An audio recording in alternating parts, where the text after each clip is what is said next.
अस्सलाम वालेकुम students, welcome to my YouTube channel MD care champions. तो इंटर सीरीज से आज हम रिप्रोडक्शन के पास्ट पेपर को डिस्कस करेंगे। तो सबसे पहला हमारे पास एमसीक्यू से कहता है the hormone which stimulate the release of an egg. आपको पता है कि एलएच जब हमारे पास पीक पे होता है तब हमारे पास एग जो होता है वो रिलीज हो जाता है। The pituitary gland attach to the base, so simple, hypothalamus.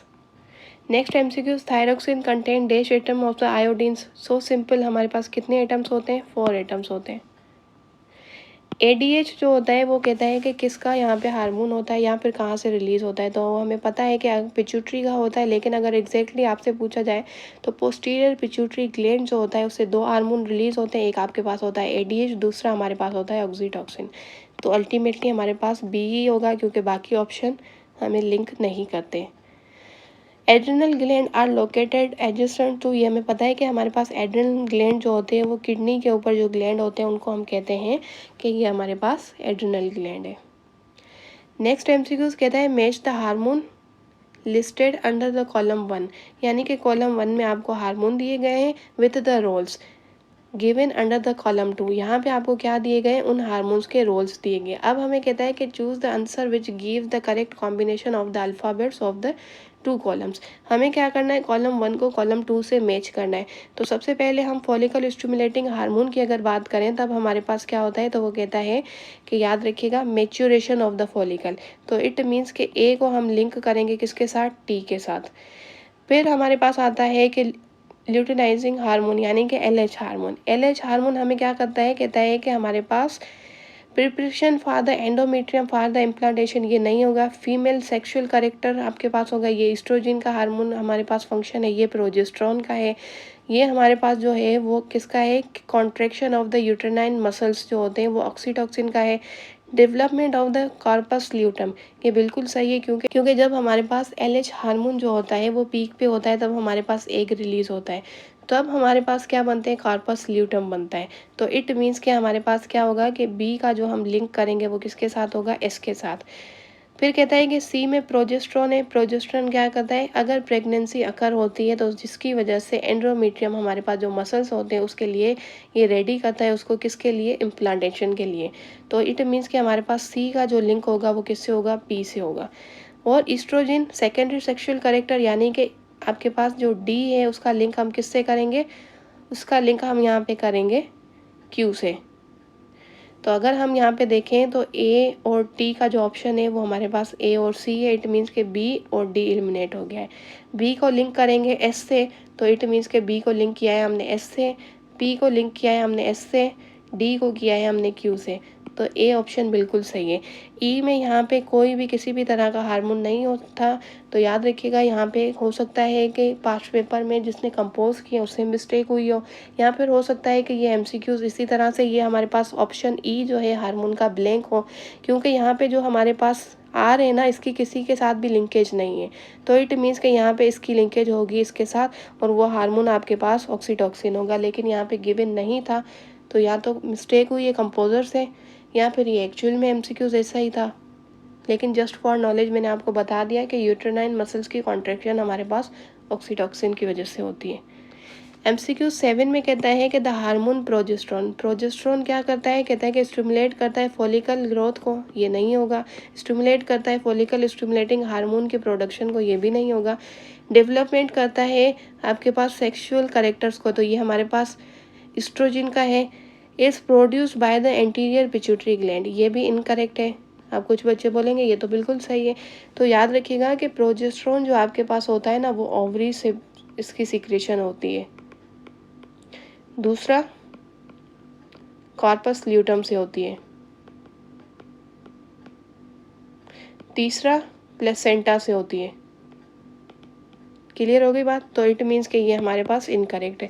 Prepare the uterus for the implantation, हमने अभी पढ़ा यहाँ पे कि हमारे पास प्रोजेस्टेरोन सी से क्या लिंक हो रहा है? पी लिंक हो रहा है। और पी क्या कहता है? Prepare for the endometrium for the implantation, मतलब कि अगर प्रेगनेंसी अगर होती है तो वो यहाँ क्या करेगा? एंडोमेट्रियम को थिक करेगा ताकि इम्प्लांटेशन हो किसकी? जाइगोट की।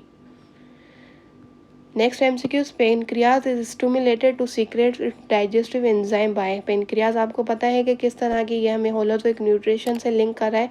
वो क्या पेनक्रियाज सीक्रेट करता है डाइजेशन के लिए? सीक्रेटिन को आप कह सकते हो कि रिलीज करता है या फिर सीक्रेट करता है। नेक्स्ट एमसीक्यूज कहता है match the process listed under the column 1। Column 1 में हमें कुछ प्रोसेसेस दिए हुए हैं और कॉलम 2 में हमें उन प्रोसेसेस के कुछ हार्मोन्स दिए हुए हैं। कहता है कि इनको क्या करो कि करेक्ट कॉम्बिनेशन के साथ अपना आंसर फाइंड करो। सबसे पहले हमारे पास जो प्रोसेस है, कहता है कि production of the milk from the mammary glands. ये जो हमारे पास प्रोडक्शन होती है, ये हमारे पास प्रोलैक्टिन हार्मोन होता है जो इसकी प्रोडक्शन करवाता है। रिलीज ऑफ ए मिल्क, ये हमारे पास ऑक्सीटोसिन होता है, क्योंकि कॉन्ट्रैक्शन होती है। कॉन्ट्रैक्शन की वजह से, जिस तरह से हमने अभी पढ़ा था कि मसल्स की, यूटेराइन मसल्स की कॉन्ट्रैक्शन, वो भी हमारे पास ऑक्सीटोसिन करवाता है। और रिलीज ऑफ द मिल्क, वो भी हमारे पास कॉन्ट्रैक्शन होती है मसल्स की, तो वो भी हमारे पास ऑक्सीटोसिन का ही यहाँ पे फंक्शन होता है। तो इट मीन्स कि ए हमें लिंक कर रहा है एस के साथ, बी हमें लिंक कर रहा है टी के साथ। Thickening of the endometrium, simple सी बात है, ये हमें क्यू से लिंक कर रहा है। तो सी जो हमारे पास होगा वो किसको लिंक कर रहा है? क्यू के साथ। तो लास्ट में रीअब्जॉर्प्शन ऑफ द वाटर, ये हमें किससे लिंक कर रहा है? एडीएच, यानी कि डी हमारे पास होगा आर। तो अब आप देख सकते हो कि ए के लिए हमें क्या चाहिए? एस चाहिए। दूसरा ऑप्शन हमारे पास यहाँ पे ए और सी का, तीसरा ऑप्शन हमारे पास ए और एस का यहाँ पे। तो इट मीन्स के बी तो नहीं होगा। बी के लिए हमें क्या चाहिए? टी चाहिए। बी के लिए टी यहाँ पे भी है, टी यहाँ पे भी है और टी यहाँ पे भी है। इट मीन्स कि अभी तक ये ऑप्शन हमारे तीनों साथ साथ चल रहे हैं। सी के लिए हमें क्या चाहिए? क्यू चाहिए। सी के लिए यहाँ पे आर है, इट मीन्स कि ये एलिमिनेट हो चुका। सी के लिए यहाँ पे आर है, इट मीन्स कि ये भी एलिमिनेट हो चुका। सी के लिए यहाँ पे क्यू है, तो इट मीन्स कि ये सही है, क्योंकि डी के साथ आर है। तो इट मीन्स कि 100% हमारा ऑप्शन जो है वो ए सही है। नेक्स्ट एमसीक्यूज कहता है कि हमारे पास which one of the following is not secreted by the thyroid gland. Thyroxine है, ट्राई आयोडोथायरोक्सिन है, कैल्सिटोनिन है। ग्लूकागोन जो हमारे पास होता है, याद रखिएगा, ये हमारे पास पेनक्रियाज से रिलीज होता है। तो इट मीन्स कि हमारे पास ऑप्शन डी करेक्ट है, क्योंकि उसने कहा है कि not secreted bye. Next MCQ, the water content in the mammalian blood is regulated by the antidiuretic hormone. In which part of the nephron does regulate it? So simple, हमारे पास कौन सा आता है? ascending नहीं होगा, descending, limb loop of the Henle, somehow ये हमारे पास करेक्ट था, क्योंकि डिसेंडिंग में हमारे पास वाटर की रीअब्जॉर्प्शन होती है। लेकिन वन शॉट लेक्चर में मैंने बार बार इसी स्टेटमेंट को एम्फोसाइज किया था कि जब हार्मोन के एक्शन पे हमारे पास रीअब्जॉर्प्शन होती है, तब हम डिसेंडिंग को यहाँ पे अपना करेक्ट ऑप्शन नहीं मानेंगे। फिर हमारे पास होती है कलेक्टिंग डक्ट या फिर डिस्टल कॉन्वोल्यूटेड ट्यूब्यूल। ये हमारे पास डिसेंडिंग जो होती है वो आप कह सकते हो कि ऑस्मोसिस के थ्रू होती है, यानी कि पैसिव ट्रांसपोर्ट के थ्रू हमारे पास, यहाँ पे वर्ड भी चेंज हो सकता है एग्जामिनर के, पैसिव ट्रांसपोर्ट के थ्रू हमारे पास वाटर की रीअब्जॉर्प्शन कहाँ पे होती है। फिर हमारे पास डिसेंडिंग लिम्ब सही था। प्रोक्सिमल में ये भी नहीं होती, ये भी पैसिव ट्रांसपोर्ट के थ्रू होती है। ठीक हो गया। तो इट मीन्स के कलेक्टिंग डक्ट और हमारे पास डिस्टल कॉन्वोल्यूटेड ट्यूब्यूल, इन दोनों पे एडीएच हार्मोन के एक्शन की वजह से रीअब्जॉर्प्शन होती है। Next MCQ, the gland known as the gland of the emergency. तो उस ग्लैंड को हम यहाँ पे कहते हैं कि इमरजेंसी ग्लैंड हमारे पास होता है एड्रिनल ग्लैंड, क्योंकि हम यहाँ पे बात करते हैं सिंपैथेटिक नर्वस सिस्टम की और पैरासिम्पैथेटिक नर्वस सिस्टम की। अगर आपको याद हो तो याद रखिएगा कि इमरजेंसी ग्लैंड जो होता है वो हमें उसी से लिंक करता है। लेकिन आपके पास पास्ट पेपर में जो इसकी की है ना, वो कहता है कि पिट्यूटरी ग्लैंड। पिट्यूटरी ग्लैंड की में मिस्टेक है, हो सकता है कि यहाँ पे कंपोजर से मिस्टेक हुई हो, या फिर हो सकता है कि एनटीएस ने इसके ऊपर ग्रेस मार्क्स दी हो, क्योंकि की में मिस्टेक होती थी तो एनटीएस वहाँ पे ग्रेस मार्क्स दिया करता था। तो ये दो पॉसिबिलिटीज़ हो सकती है, लेकिन आपका जो करेक्ट ऑप्शन है वो एड्रिनल ग्लैंड है, क्योंकि ये हमारी बुक की लाइन को ही डिस्क्राइब कर रहा है। तो याद रखिएगा ये बी ही होगा। ठीक हो गया। MCQ 13 में कहता है कि अगर हमारे पास एड्रिनल ग्लैंड में क्या हो जाए कि deficient production of the hormone हो जाए, तो उसकी वजह से कुछ डिजीज़ होती है, तो उस डिजीज़ को हम यहाँ पे क्या कहते हैं? वो डिजीज़ हमारे पास होती है एडिसन्स डिजीज़। नेक्स्ट MCQ कहता है कि prolactin hormone responsible for the activation of the mammary gland to start the producing the milk is an hormone. अब याद रखिएगा कि हमारे पास प्रोलैक्टिन हार्मोन जो होता है वो प्रोडक्शन करता है। और हमारे पास जो ऑक्सीटोसिन होता है वो हमें क्या करता है, तो याद रखिएगा वो हमें रिलीजिंग करवाता है। तो ये हमारे पास पिट्यूटरी ग्लैंड से ये सारी फंक्शनैलिटी होती है, किसकी, प्रोलैक्टिन की। अब यहाँ पे पिट्यूटरी ग्लैंड में उसने ये नहीं कहा कि एंटीरियर है या पोस्टीरियर है, ठीक हो गया, तो वो एक अलग कंडीशन है। लेकिन यहाँ पे उसने ऑप्शन ही दिए, यही दिए, सिर्फ सारे ग्लैंड्स के दिए, एंटीरियर पोस्टीरियर के कोई भी कॉन्सेप्ट नहीं है। तो हम यहाँ पे पिट्यूटरी ग्लैंड ही करेंगे। लेकिन अगर आपसे पूछा जाए कि प्रोलैक्टिन जो है वो सीक्रेटेड कहाँ से होता है, जिस तरह से अभी हमने बात की कि एंटीरियर से या पोस्टीरियर से, तो ये एंटीरियर पिट्यूटरी ग्लैंड से आप कह सकते हो कि सीक्रेटेड होता है। Next MCQs, pituitary gland is controlled by which of one of the following. Pituitary gland को कंट्रोल करने वाला हमारे पास कौन सा होता है, हाइपोथैलेमस, सो सिंपल।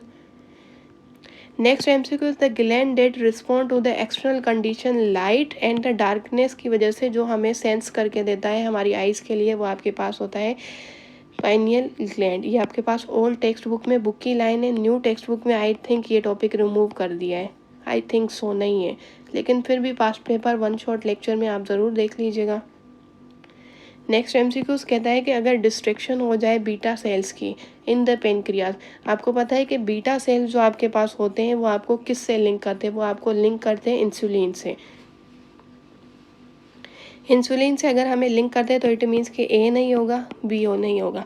अब वो कहता है कि डिस्ट्रक्शन हो जाए, यानी कि वो डिस्ट्रॉय हो जाए, उसके अंदर खराबी हो जाए, तो उसकी वजह से क्या होता है कि आप कह सकते हो कि फंक्शनैलिटी जो होगी वो नहीं होगी। तो इट मीन्स कि वो कहता है कि इंसुलिन सिक्रेशन स्टॉप समहाउ, ये सही है, लेकिन वो आगे कहता है increase in the blood glucose.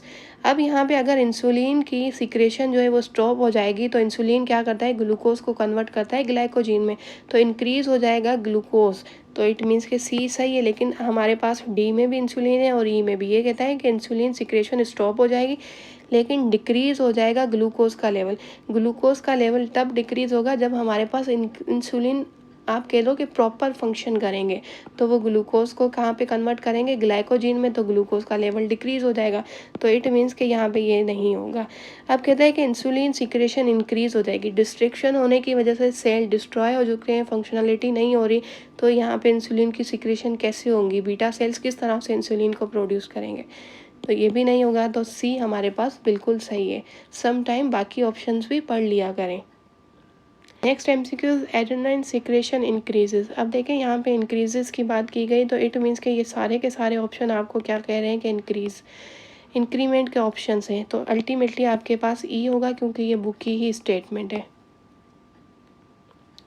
All of the following are true about the endocrine system except, यानी कि सारे ही ट्रू होंगे लेकिन एक रॉन्ग होगी। कहता है कि it relies on the chemical, क्योंकि एंडोक्राइन सिस्टम की बात करें, केमिकल मैसेंजर्स थ्रू द, और केमिकल मैसेंजर्स यानी कि हार्मोन्स, और वो हार्मोन्स हमारे ब्लड स्ट्रीम में होते हैं, बिल्कुल सही है। It is a control system that has the messengers that has extremely rapid जो हमारे पास होता है ना, वो हमारे पास होता है नर्वस कोऑर्डिनेशन, नर्वस और केमिकल कोऑर्डिनेशन का आपके पास कुछ पॉइंट्स लिखी गई हैं, ठीक हो गया, तो वो पॉइंट्स बुक में लिखी गई हैं, उसको देख लीजिएगा कि नर्वस कोऑर्डिनेशन हमारे पास रैपिड एक्शन होता है और केमिकल आपके पास जो कोऑर्डिनेशन होता है वो हमारे पास स्लो एक्शन होता है, तो बी इनकरेक्ट है। द हार्मोन जो होते हैं वो हमेशा टारगेट ऑर्गन्स के ऊपर ही जाके एक्ट करेंगे, certain organs, certain target organs, ठीक हो गया।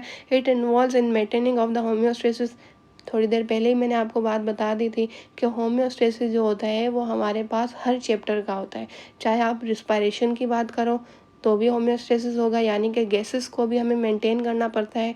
उसके अलावा अगर आप वाटर की बात करो, फ्लूइड की बात करो, आप प्लाज्मा की बात करो, वहाँ पे भी होम्योस्टेसिस है। नर्वस कोऑर्डिनेशन की बात करो तो वहाँ पे भी आपके पास क्या होता है कि एक्शन पोटेंशियल होता है, उसके बाद resting membrane potential. Resting membrane potential क्या होता है, ये हमारे पास होम्योस्टेसिस का कॉन्सेप्ट है। एंजाइम पढ़ो तो वहाँ पे फीडबैक पॉजिटिव और फीडबैक नेगेटिव है, होम्योस्टेसिस है। रिप्रोडक्शन पढ़ो तो होम्योस्टेसिस है, फीडबैक नेगेटिव और पॉजिटिव, क्योंकि वहाँ पे भी हम हार्मोन्स की बात करते हैं। तो इट मीन्स कि हमारी पूरी बायोलॉजी जो है वो होम्योस्टेसिस के ऊपर बेस्ड करती है, फीडबैक पॉजिटिव और फीडबैक नेगेटिव, तो इट मीन्स कि ये ऑप्शन सही है। It's organ secret the hormones directly आपके पास क्या करता है कि into the blood stream rather than the ducts. Ducts में हमारे पास क्या होते हैं कि एक्सोक्राइन जो ग्लैंड्स होते हैं वो अपनी सिक्रेशन डक्ट्स में देते हैं। तो इट मीन्स कि ये सही है हमारे पास। तो इनकरेक्ट हमारे पास क्या होगा कि रैपिड एक्शन की वजह से ये स्टेटमेंट भी इनकरेक्ट हो गई है। नेक्स्ट एमसीक्यूज कहता है कि पिट्यूटरी ग्लैंड रिलीजेस करता है dash hormone and the dash hormone. ठीक हो गया, पिट्यूटरी ग्लैंड। अब ये एंटीरियर पिट्यूटरी की बात की गई है या फिर पोस्टीरियर पिट्यूटरी की बात की गई, ये हमें नहीं पता। तो याद रखिएगा कि हमारे पास एंटीरियर पिट्यूटरी ग्लैंड जो होता है वो याद रखिएगा फॉलिकल स्टिमुलेटिंग हार्मोन और एलएच हार्मोन ल्यूटिनाइजिंग हार्मोन को ही सिक्रेट करता है। और उसने यहाँ पे कहा है कि ओवरीज जो है वो प्रोडक्शन करता है किसकी, हमारे पास ईस्ट्रोजन की और प्रोजेस्टेरोन की। तो इट मीन्स कि हमारे पास क्या होगा कि ए ऑप्शन बिल्कुल सही है। यहाँ पे ईस्ट्रोजन हमारे पास एंटीरियर पिट्यूटरी से रिलीज नहीं होते। यहाँ पे हमारे पास क्या कहता है एंटीरियर पिट्यूटरी से, यहाँ पे भी हमारे पास एंड में एस्ट्रोजन है, यहाँ पे भी एंड में ईस्ट्रोजन है। तो इट मीन्स कि ये तीनों ही ऑप्शन हमारे पास नहीं होंगे। नेक्स्ट एमसीक्यूज कहता है statement concern in the hormone and its production. अब कैसे है, वो कहता है कि पी की जगह पे कॉर्टिसोल जो होता है रिजल्ट इन द डैश।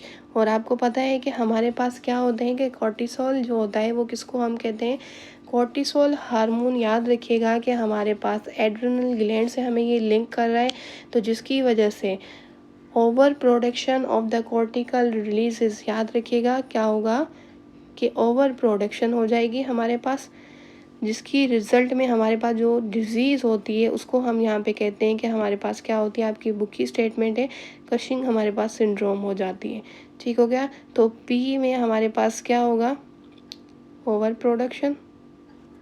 ठीक हो गया, तो पी में आप देख लीजिए कि यहाँ पे क्या है कि ओवर प्रोडक्शन की जगह पे पी में सिर्फ हमारे पास ये है और ये है। इट मीन्स कि हमारा बी भी हो सकता है और सी भी हो सकता है, लेकिन उसकी रिजल्ट में हमारे पास जो डिज़ीज़ होती है वो कौन सी होती है कि वो हमारे पास होती है कशिंग डिजीज़। तो इट मीन्स कि क्यू में हमारे पास क्या होना चाहिए कि हमारे पास यहाँ पे क्यू होगा। तो इट मीन्स कि बी सही है, यहाँ पे आर है, आर नहीं होगा। लेकिन आगे भी पढ़ सकते हैं तो उसकी वजह से ये कुछ आप कह सकते हो कि डिजीज़ हो जाती है। कहता है कि dash of the hormone by the adrenal gland occurs due to the destruction of the adrenal characteristics by the weakness. तो उसकी वजह से ये होता है और ब्लड प्रेशर होता है। अब यहाँ पे हमें ये कहा गया है कि आर हार्मोन की वजह से जो कि एड्रेनल ग्लैंड का हार्मोन है वो कौन सा है, वो हमारे पास आर है, वो डिजीज़ हो जाती है और उसको हम क्या कहते हैं। तो यानी कि आर की जगह पे हमारे पास क्या होता है कि डेफिशिएंट प्रोडक्शन हो जाएगी इस हार्मोन की, और जिसकी वजह से हमें क्या होगा, जिसको नॉन एस करते हैं, यानी कि एस की जगह पे हमारे पास आ जाएगा एडिसन्स डिजीज़। क्लियर हो गई बात कि पहले हमें क्या करना है कि वो फाइंड करना है कि उसकी एक्सेस हो रही है, ओवर प्रोडक्शन हो रही है, या फिर हमारे पास प्रोडक्शन कम हो रही है, फिर हमें उसकी डिजीज़ फाइंड करनी है। तो इस तरह से आप इसको कनेक्ट करेंगे। नेक्स्ट एमसीक्यूज कहता है कि which of the following statement is the correct. अब यहाँ पे कहता है कि एल्डोस्टेरोन जो है is secreted by the adrenal medulla. ये इनकरेक्ट है स्टेटमेंट। ठीक हो गया, क्योंकि एड्रेनल मेड्यूला नहीं, एड्रेनल कॉर्टेक्स से ये रिलीज होते हैं। कहता है कि आपके पास पैराथ हार्मोन, ये आपके पास थायराइड ग्लैंड, ये पैराथायराइड ग्लैंड से रिलीज होते हैं। वेसोप्रिन यानी कि ADH is secreted by the posterior pituitary gland, बिल्कुल सही है। ठीक हो गया। अब कहता है कि एल्डोस्टेरोन इंक्रीज करता है सोडियम रीएब्जॉर्प्शन, सोडियम की रीएब्जॉर्प्शन करता है। ठीक हो गया, सॉरी पोटेशियम की रीएब्जॉर्प्शन करता है, तो ये इनकरेक्ट है, सोडियम की करता है। करेक्ट ऑप्शन क्या होगा, यहाँ पे सोडियम होगा। अब यहाँ पे क्या कहता है कि हमारे पास ये है पैराथ हार्मोन क्या करते हैं, कैल्शियम की रीएब्जॉर्प्शन करते हैं, यहाँ पे सोडियम है तो इनकरेक्ट हो गया। बाकी ऑप्शंस भी पढ़ने चाहिए। अगर आपका ऑप्शन ए या बी करेक्ट है तो आपको रिमेनिंग ऑप्शन भी पढ़ने चाहिए। स्किप करेंगे तो इट मीन्स कि सम टाइम ऐसा भी होता है कि हमारे पास 80% ऑप्शन सही होता है, लेकिन जब हम नेक्स्ट ऑप्शन पढ़ते हैं तब हमारे पास मोस्ट अप्रोप्रिएट ऑप्शन हमें मिलता है। तो सम टाइम ऐसी कंडीशन भी होती है। एमसीक्यूज नेक्स्ट में कहता है कि anti diuretic hormone is release from the posterior pituitary lobe, so simple. D dash hormone is responsible for the secondary sexual character, so simple. हमारे पास एंड्रोजन हार्मोन जो होते हैं वो रिलीज क्या करते हैं कि रिस्पॉन्सिबल होते हैं सेकेंडरी सेक्शुअल करेक्टर के लिए। नेक्स्ट एमसीक्यूज कहता है कि which one of the following association between the hormone and its role is false. False हमें फाइंड करना है एस्ट्रोजन सेकेंडरी सेक्सुअल कैरेक्टर बिल्कुल सही है। Progesterone development and maintenance of the endometrial wall बिल्कुल सही है। एलएच स्टिमुलेट करता है ओव्यूलेशन को बिल्कुल सही है। फॉलिकल स्टिमुलेटिंग हार्मोन जो होता है वो फॉलिकल्स को प्रोड्यूस करता है into the corpus luteum. Into the corpus luteum जो है वो हमारे पास होता है एलएच का फंक्शन होता है, क्योंकि एग के रिलीज होने के बाद जो हमारे पास रिमेनिंग मास होता है वो कार्पस ल्यूटम बन जाता है और उस कार्पस ल्यूटम से प्रोजेस्टेरोन की रिलीज होती है। तो इट मीन्स कि हमारे पास डी ऑप्शन इनकरेक्ट है। नेक्स्ट एमसीक्यूज कहता है कि हमारे पास एड्रिनल ग्लैंड इज लोकेटेड। तो एड्रिनल ग्लैंड जो हमारे पास होते हैं ये टॉप ऑफ द किडनी पे होते हैं, ठीक हो गया। तो कहता है at the side of the kidney, ये नहीं होगा, at the top of the kidney, ये इस तरह से हमारे पास किडनी होती है, इस किडनी के ऊपर इस तरह से होते हैं, ये हमारे पास एड्रिनल ग्लैंड होते हैं, ठीक हो गया। लोअर साइड नहीं होगा। तो ये हमारे थे केमिकल कोऑर्डिनेशन के पास्ट पेपर्स। कैसे लगे, आपके कॉन्सेप्ट्स क्लियर हुए होंगे। इसके साथ हम आगे भी चैप्टर्स को डिस्कस करेंगे और उनके पास्ट पेपर को भी डिस्कस करेंगे। Thank you for watching. अल्लाह हाफिज़।